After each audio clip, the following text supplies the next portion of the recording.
with those three terms, ethos, pathos, and logos. Let's make sure we're all on board with that.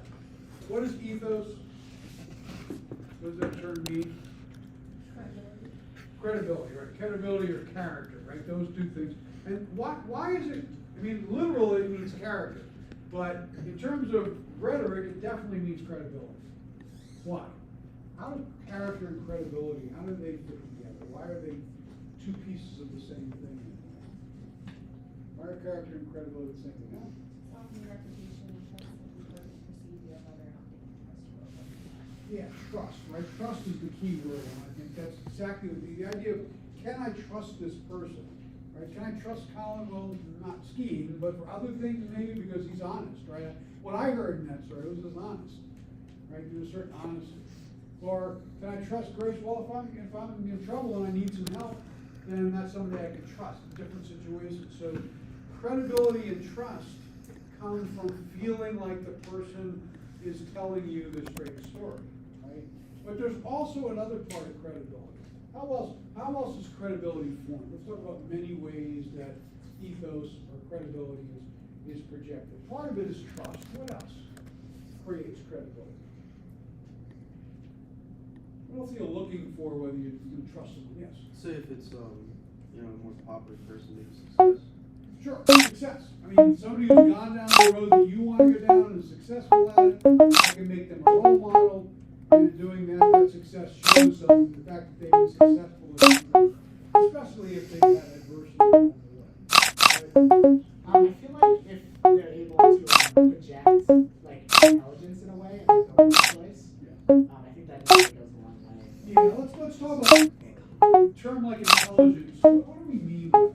I mean, is it intelligence? How do you project that you're intelligent at certain things and not at others, right? So no one is not, or knowledgeable might be a better way to say it. How do you show that in writing? That you're knowledgeable or you are able to project? What are the things you look for in a piece of writing to share that? Yeah. Like word choice.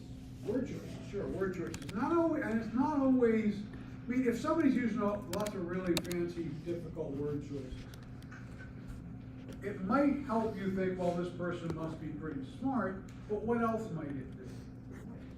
I had a different thing. No, go ahead. I was just gonna say, also adding quotes to back up their information, so you know they're like more reliable. Absolutely. Reliability is another thing that's important, to be able to show your intelligence or knowledge more than intelligence. You have to be able to show that you've got the information you need. In both of those cases, if you're just doing it to show off, though, you might support, part of your logical argument, but you also might undermine the character to show like, oh, this person's just showing off by using all this fancy language. I don't really agree with this person. So you need to be careful how you project that. How else is ethos projected?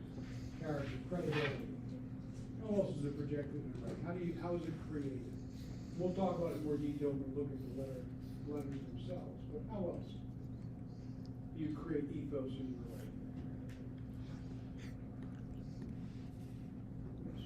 I mean, it might not always be like true, but like confidence, like the more confident you write, and like if you truly believe that that's what it is, then like other people might, even if it's not. But No, I mean, it's true. The confidence you project, that you're willing, especially, and that's even more important in speaking, right? So you bring that up. But in speaking, if you go up there and you seem like you know what you're talking about, right, and you project confidence, it makes a big difference.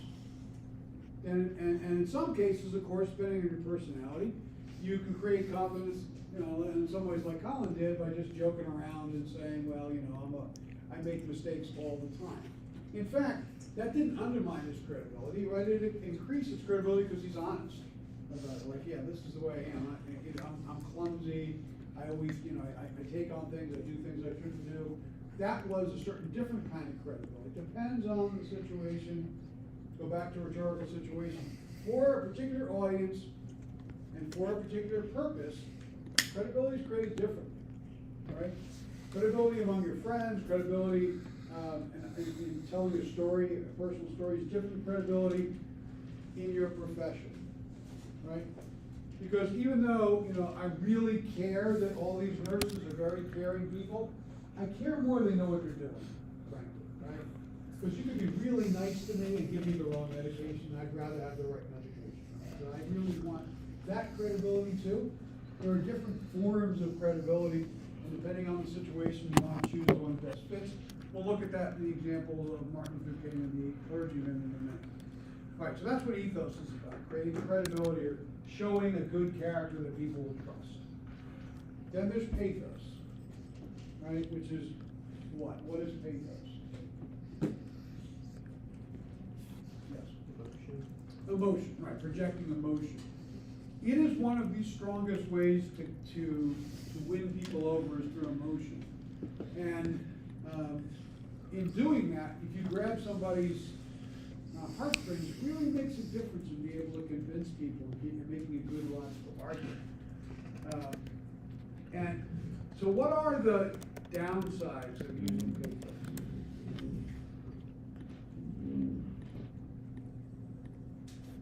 Yes. Can also sometimes have the adverse effect if you use too much emotion, people might not take things seriously. Yes, exactly. One is the downside, you know, is that if you use too much emotion, people may not take you seriously as a, especially in your profession, right? It's all emotion. I really feel like this is the best thing to do. It's not what I want to hear when I want to hear. Right? What I want to know is like, why, I know you want to do this, but what information, what data do you have? What evidence do you have that this is a good way to go? So you have to be careful to balance pathos with the other two logos, right? That's important. Why else can pathos be problematic? You may use your emotion for logic. Yeah, and why would that be a problem?